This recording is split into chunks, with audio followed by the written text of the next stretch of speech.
forced to get it. It wasn't my choice. Yeah, it wasn't my choice. And we was on the same radio station, and Groove did kind of like the nighttime show, and I did the daytime show. And we were the only kind of people that knew anything about house music. So, cut a long story short, the guy that was running it, running the station, he had a little club, a little kind of after hours club. And on a Wednesday night, he phoned me up and he was kind of like, look, you know, we're going to do a night, but we want you to come down and play some house music. So I was like, what, a Wednesday? Because, you know, Wednesday was never a club night, even now it ain't. And he was like, we want you to play, I want you to play house, you got house music? And I was like, yeah, I got house. He went, yeah. He went, I want you to come down and play it. And I'm going to bring Grooverider down as well. So I said, yeah, all right, whatever. But he said that people don't get there till late. Yeah.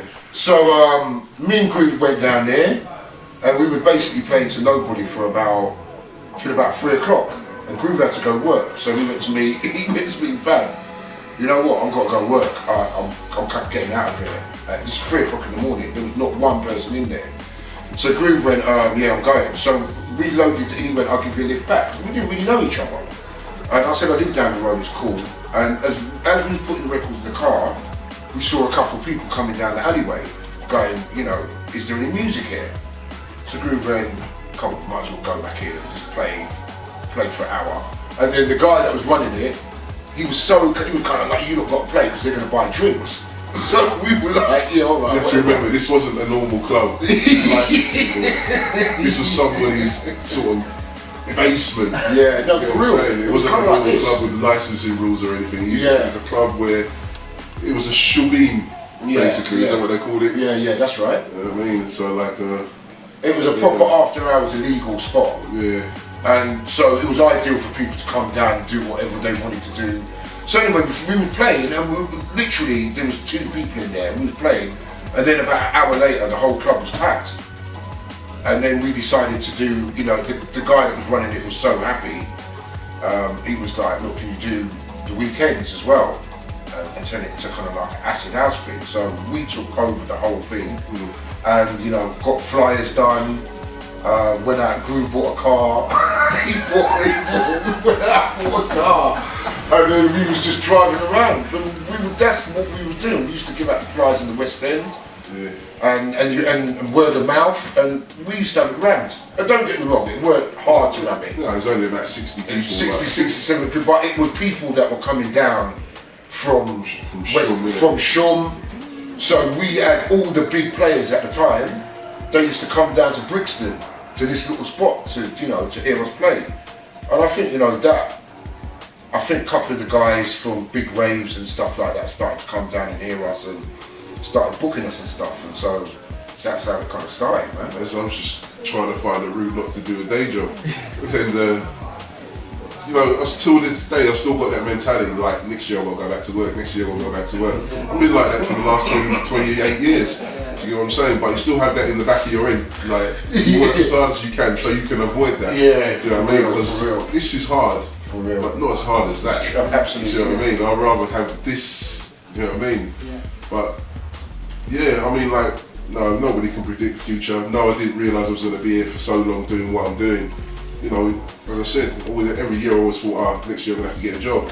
But fortunately, it's not turned out like that. We really did start from the bottom. Like, from the very bottom. Like, we started like... We're coming from where there wasn't rain. Exactly. We started off not really getting paid for gigs. You know, getting £35 for like energy and sunrise and biology. Places with 30, 40. We didn't care.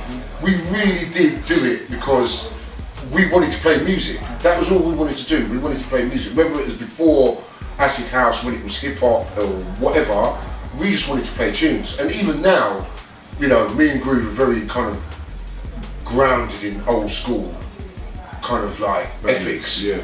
You know, we've got certain ways of doing things, and that's why me and Groove, we don't really clash, because we know our boundaries. We know there's a line you never step over. As a partnership, you just don't. There's certain things that we just don't do. No. And we don't even have to say nothing. I don't need to say nothing to It's a code, man. It's a code. You just don't do certain things, and you know that has really helped us. Yeah, man. The way we are, the way we've lasted so long. You know, there's a lot of things being old school that's not changed, because you know there's certain things about playing music and we've got a way of doing things. You know, the way to break these down is we're kind of music snobs. Yeah. Right? We're like, I know Fabio thinks exactly the same as me on this. We're going to a club, hearing the people play tunes and whatever. We're trying not to play those tunes, regardless of how popular those tunes are. If we're playing sets together, he's not going to play a tune and I'm going to play it as well. You know, there's rules, you know what I'm saying? And, you know, like it's like when you play two tunes of the same artist from back to back. That's not, you don't do that. In our world, music snobbery, you don't do that. You don't do it. You know what I'm saying? There's things that you don't do. There's certain things that you do and don't do, and that's comes from years. That's not just happened overnight. No, when we started out playing, we've never played. We don't even like playing more than 2 tunes from one artist in a set. That's what I'm trying to say. You know what I mean? And when we walk into a club, as Groove said, I'll listen to that person. I'll try and avoid. I'll try and come up with something different, or avoid playing. I've never gone into a club ever and played a tune that I've heard a DJ play ever. It's never happened. Never. Me and Groove. Knowingly, anyway. Not knowingly. Yes, maybe subconsciously sometimes. And you play it halfway through, you think, oh no, you know what? When I come in, the guy was playing that, but it never. And you'll beat yourself up over that. You know, me and Groove also, you know, no matter what we do, I still, when I get in, sometimes I can't sleep. Because I sit down and think, oh, you know what, I could have done that different, I could have done this a little bit different. And it's always been the same. No matter how good people say that you've played, I know that I could have made it better. I could have been a little bit better. And those kind of things, the day I stop feeling like that, I know I don't really care anymore. Because that's caring. That's because you care about it so much that, you know, the other night at the Drum and Bass Awards, I'm just starting playing USBs, and I've got this thing with the USBs. I've either take out one of them at the wrong time, or something happens with the USBs. And you know, it's a little thing, and maybe, you know, no one doesn't notice, but it will kill you. You know, you will go, I couldn't sleep, because you'll sit down and think, why did that happen, man? Do you know what I'm saying? Or were they taping? Yeah, were they taping that?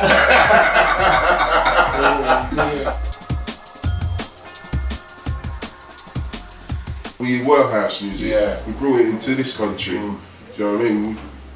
We were acid house. You know what I'm saying? And I can tell you, like, a thing I always remember, like, when I was playing house music, is playing in Great Yarmouth, and Pete Tong coming after me. Never seen Pete Tong, heard about him, but them times Pete Tong was playing like Bell Biv DeVoe and Bobby Brown and R&B and that. So you can tell that the years that we were playing house music before anybody else in this country, because Pete Tong is a big house DJ. For real. Massive. And he weren't playing house. He weren't playing house then. He was playing R&B, looking at me like I was a madman. I saw the expect Judge Jules as well. He was playing like Red Groove and all that. Looking at me like I was a madman when I was playing acid.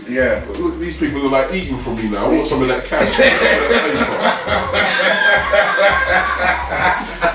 What's some of that Judge Jules money, man? I want some of that. But it's true, because they used to look at us like we were mad. Even there's certain people that are spoken about like gods, and I know we were playing house music before. Way before them. Way before them. And I'm not going to mention no names. Bobby and Steve. Bobby and Steve. It's alright. But you know, we were playing house music for these guys. And trust me, no one can't tell me nothing, because that's the God honest truth. And we know that because when we were playing house music, you knew who was playing house music. You knew all the DJs that were playing it. Because we used to go black market, and certain DJs used to come in and still get funk and stuff like that. And we were like, good luck to you. You good luck to you. We've moved on, and you know, that's how I know that we were one of the first. You know, don't get me wrong. There was Paul Oakenfold.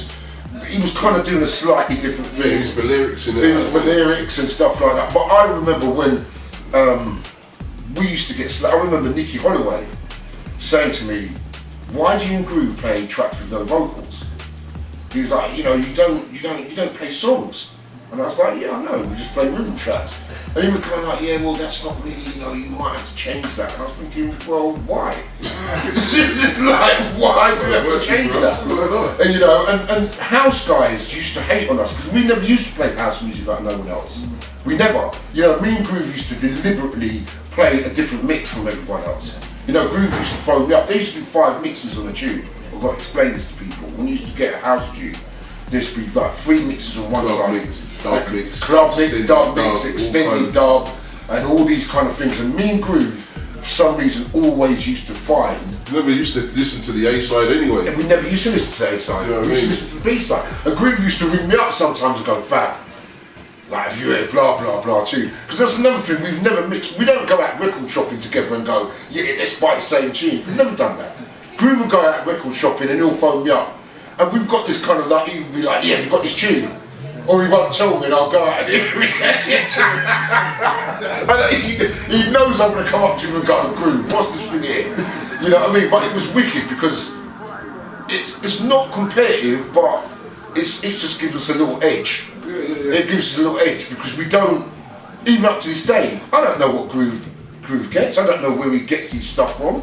But if I did need to know, Groove would tell me. Exactly. But I'm not just going to go up to Groove and start going, yeah, so what was that tune you played there? But every now and again I'll do it because you know there's a tune that really hits you, and Groove's the same with me. Yeah. We don't cross our paths like that. We don't sit around planning stuff and see, oh yeah, Groove, what are you going to play? I've never done that. No need, man. There's too much music. There's too much music about. I was like, I lost my job because of like playing in dozes and falling asleep on the toilets and all that. So like, I was up to a few little dodgy things and all that. And what happened is like I got arrested, right? In the same week we were supposed to start at Rage. We were going for like a test. Yeah, right, yeah. And I got arrested and I was thinking to myself, you know what an idiot. You know, I've got a chance to play at this major club upstairs, like in the no man's room, no name room, but I had a chance. I was thinking I've lost my chance, I'm gonna go to jail, I'm gonna do this, I'm gonna do that. Fortunately I got off with what I was supposed to be getting charged with, even though I was guilty. But it wasn't nothing major anyway, but I got out and I thought, you know what, I'm gonna have to change this shit here, I'm gonna have to change everything around. So we got the audition at Heaven and we were playing upstairs and we done alright. You know, a lot of people checked us out and you know, we done alright, man, we kind of smashed it. And Kevin Millings come up and said, yeah, he wanted us back the next week, so I thought, yeah, alright, then we'll give this a shout. How long were we playing up there for? I don't know. We played upstairs for like, I don't know, about 8 months or something. 6 months, it was about 6 months. And we were taking the crowd from downstairs and they were all coming upstairs, so leaving the main dance floor empty. So, you know, the person that was running the night could see that and said to us, you know what, we need to swap these DJs. Which the DJs on the main floor weren't too happy about. Yeah. Because as you well know, it's a very competitive game, but back then there was a lot of bitchiness going on. Of course. And we would like, you know, colour's not an issue now, but back then it was. So like 2 black DJs playing acid house music, it wasn't seen then, it was like a novelty. Yeah, you know what I mean? For real, man. And yeah, you know, we opened the door for a lot of people, man. A lot of, you know, that barrier that was there, we broke that down. Do you know what I'm saying? We opened the door for a lot of, you know, black people, you know, everybody. Do you know what I'm saying? We just smashed it all down because around about that time the hooliganism thing was coming to an end. Yeah, it's true.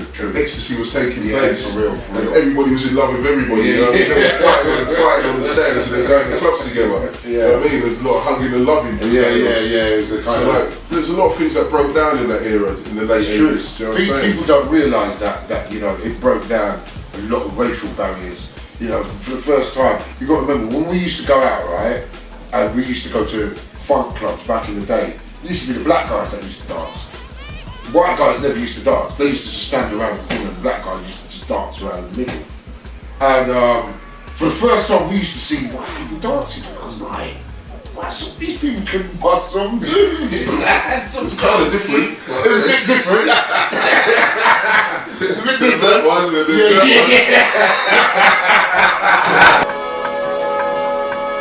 one. like the whole of drum and bass kind of summed up, because it's, you know, all music's light and dark, you know what I'm saying, and we were the first to kind of embrace that. Groove was always more kind of like, you know, like a more digital kind of sound, and you know, I went down the kind of jazzy route, but we got the whole thing covered, because at the time, really, it was speed and metalheads, and those were the kind of cutting edge places that were happening, and me and Groove was in control of that. And you know, that's the great thing, you know, me and Groove have always been in control of certain parts of this music, and we've, you know, not invented it, but we brought it to the table. Because I remember when Groove first played me, I think Nico U-Turn did a track with Ed Rush or something, and that just changed the game. I heard that track, it was, no, was it T-Power? T-Power did that thing. Mutant Jazz. When I first heard that, when I first heard Mutant Jazz, Groove went to me, this is going to change everything. Everything's changing from now. Then Kilimanjaro came out, and it was the first time I've ever heard anything like that. It was a different take on jungle. It left all the kind of reggae. This was just new music, new breaks. People were just making this music. Took the Reese to another level, and it was just incredible, because people then stopped using samples, and this music was still going. So it was like, yeah, man. You know, people forget as well. You know, we were really heavily involved with bringing techno to the party as well. We were playing techno before any of those guys. You know, we were playing techno just before jungle happened. You know, like we was playing all R&S stuff. We were discovering stuff from Germany, from Belgium. So, you know, one day it would be nice to, you know, across the board have a party that maybe was more suitable for our house roots, and, you know, even to have Carl or one of those guys. You know, we're going to try and embrace the whole thing, because, you know, Fabio Grooverider, as much as drum and bass and jungle is our mainstay, you know, we can't forget, you know, if it weren't for techno and some of those sounds, there wouldn't be no drum and bass anyway. Exactly. People forget about all that. Exactly. And you know, we was playing Joey Beltram, and we was getting all the... People will never put the link of house music and jungle together, but they will never, but it's house music, they won't be there. Having this conversation today. And I tell people, when they say, oh, I hate house music, and they always end up liking it for a start, and secondly, they don't see the connection. But, you know, we connected those dots, man, you know, and house music is, nothing would be going on. Everyone would be sitting around listening to One Direction if it weren't for house music, you know what I'm saying? It's like, it's everything, and that's why we've got to give our love back to that, and people need to remember how important we was. Because when you're talking about Avicii and all them bands now, that ain't house music. Well, one, it ain't house music, and two, all of those guys, they need to kind of show us a little bit of love. And 10%. yeah, we're coming to